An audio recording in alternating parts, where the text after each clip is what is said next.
তোমার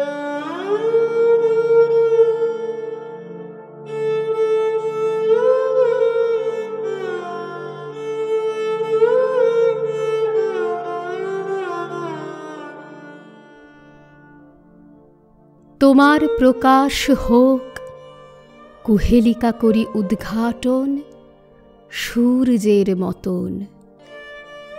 রিক্ততার বক্ষ ভেদি আপনারে কর উন্মোচন। ব্যক্ত হোক জীবনের জয়, ব্যক্ত হোক তোমা মাঝে অসীমের চিরবিস্ময়। উদয় দিগন্তে শঙ্খ বাজে, মোর চিত্ত মাঝে চিরনূতনের দিল ডাক 25শে বৈশাখ।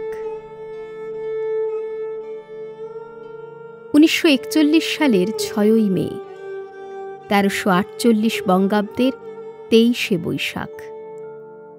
হে নূতন গানটি রচনা করলেন কবি। যদিও 1329 বঙ্গাব্দে পূরবী কাব্যগ্রন্থে 25শে বৈশাখ নামে যে কবিতাটি প্রকাশিত হয়, তারই অংশবিশেষ হল এই গান। তবে গান হিসাবে এটিই তাঁর শেষ রচনা, জীবদ্দশায় তার শেষ জন্মদিন উপলক্ষে রচিত। কবির জন্মদিন উপলক্ষে লেখা সকল গানের চেয়ে এই শেষ গানটি আজ সবচেয়ে বেশি পরিচিত, সর্বাধিক শ্রুত। এর আগেও নিজের জন্মদিন উপলক্ষে বেশ কিছু গান লিখেছেন কবি। উৎসবের মতো করে কবিগুরুর জন্মদিন পালন শুরু হয়েছিল তাঁর জীবদ্দশাতেই। 25শে বৈশাখ দিনটি উদযাপনের সেই ইতিহাস নিয়েই আমাদের আজকের পর্ব।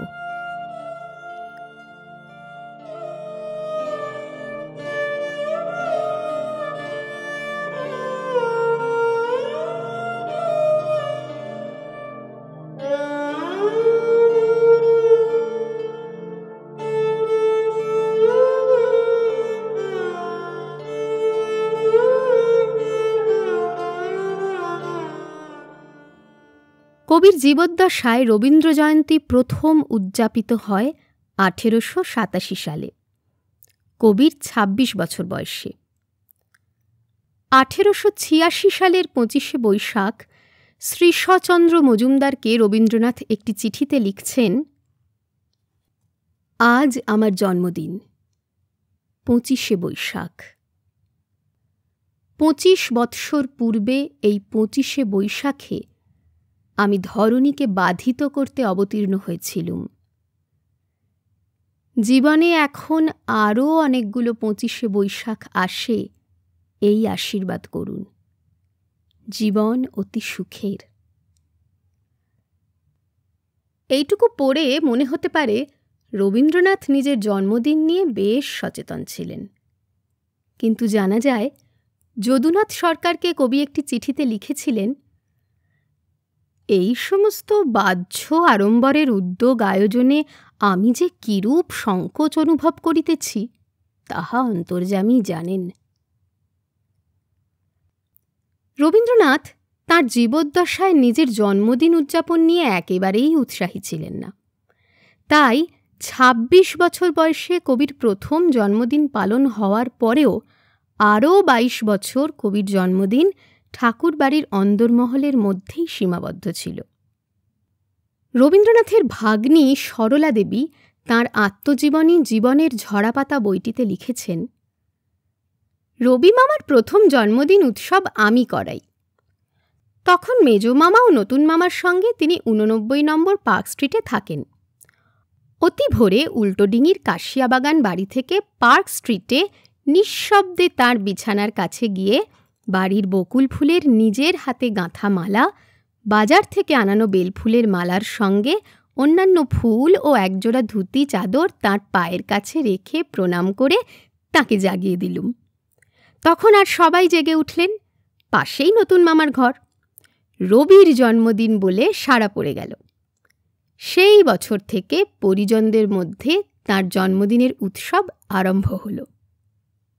কিন্তু প্রকৃত অর্থে ও সর্বজনীনভাবে প্রথম রবীন্দ্রজয়ন্তী পালিত হয় 1910 সালে শান্তিনিকেতনে। কবি সেবার 50-এ পা দিয়েছেন। বিপুল উৎসাহে আশ্রমিকরা রবীন্দ্রজয়ন্তী পালন করেছিলেন আত্মীয়দের উৎসব নামে। 1911 সালে বঙ্গীয় পরিষদ যখন রবীন্দ্রজয়ন্তীর আয়োজন করে, তখন তার বিরুদ্ধে কলকাতার একটি প্রভাবশালী গোষ্ঠী সক্রিয় হয়ে ওঠে। তারা রবীন্দ্রজয়ন্তীর আয়োজনের বিরুদ্ধে লিফলেট ছাপিয়ে বিলি করে এবং একটি লিফলেট কবিকেও পাঠিয়ে দেন। শোকাহত কবি চিঠি লেখেন রামেন্দ্র সুন্দর ত্রিবেদীকে। সেই চিঠিতে তিনি লেখেন, আজ আমার 50 বৎসর পূর্ণ হইবার মুখে এই আরেকটি নিন্দা আমার জন্মদিনের উপহার রূপে লাভ করিলাম, এই যে আমি আত্মসম্মানের জন্য লোলুপ হইয়াছি।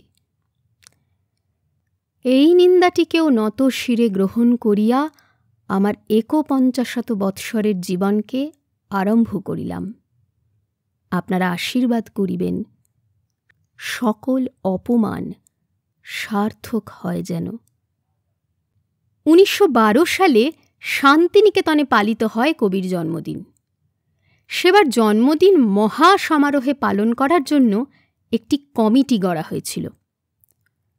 রবীন্দ্রজয়ন্তীকে সফল করার জন্য বিখ্যাত বিজ্ঞানী ও শিক্ষাবিদ প্রশান্ত মহলানবিশের নেতৃত্বে শান্তিনিকেতনে গিয়েছিলেন কলকাতার বেশ কিছু গুণীজন।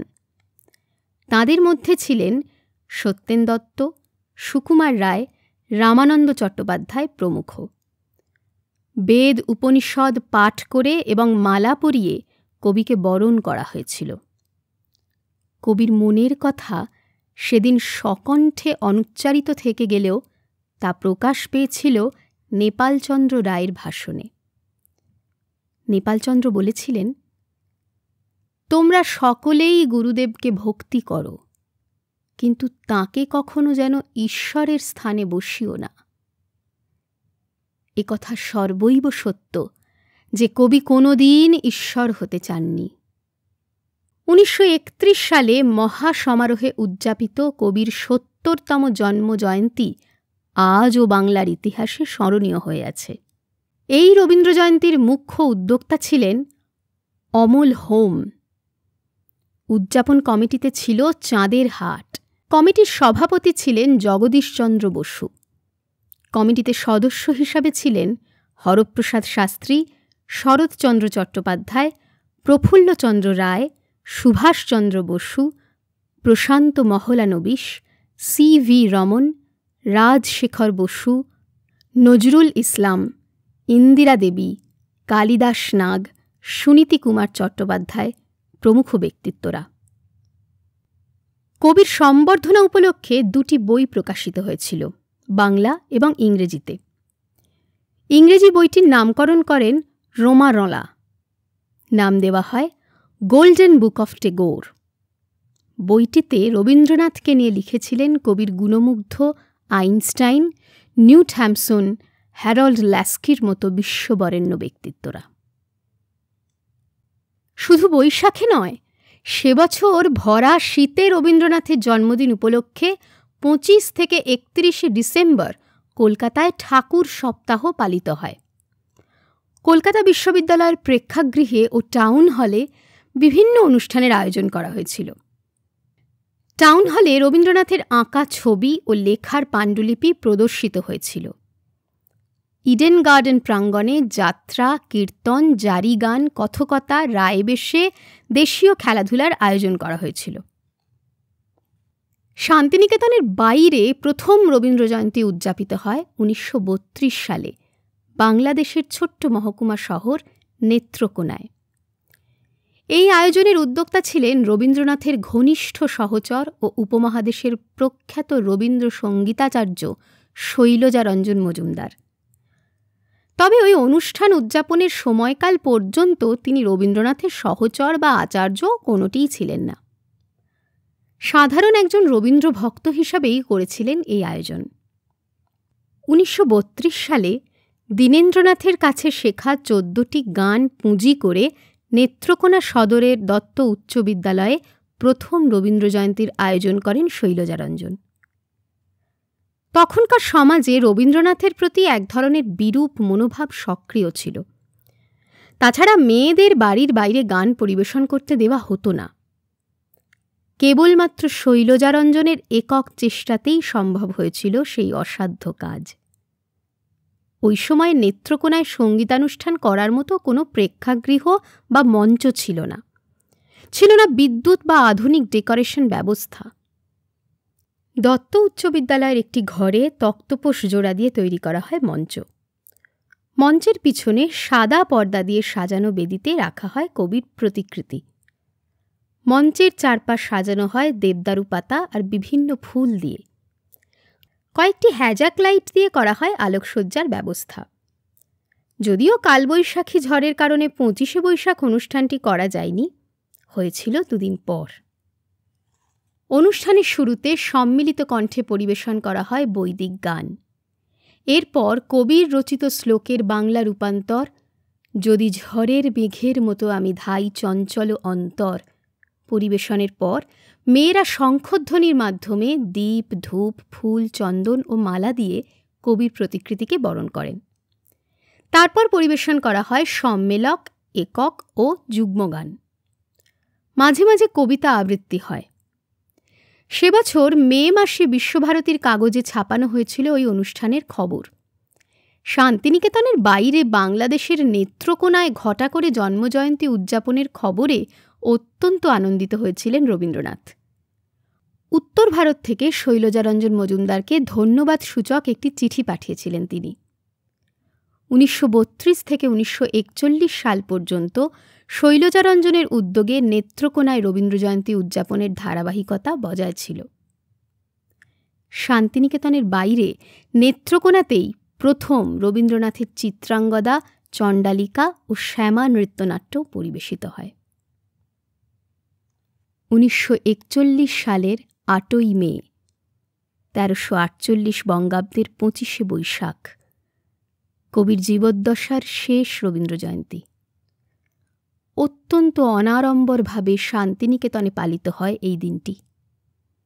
শান্তিনিকেতনের উদয়নে বসে জীবনের শেষ জন্মদিন উপলক্ষে কবি লিখেছিলেন কয়েকটি লাইন। পাঠিয়েছিলেন কবি অন্নদাশঙ্কর রায়কে। শেষ লেখা কাব্যগ্রন্থের অন্তর্ভুক্ত সেই কবিতায় কবি বলেন,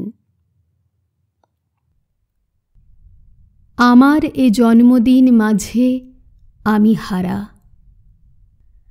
আমি চাহি বন্ধুজন যারা তাহাদের হাতের পরশে মর্তের অন্তিম প্রীতিরসে নিয়ে যাব জীবনের চরম প্রসাদ, নিয়ে যাব মানুষের শেষ আশীর্বাদ।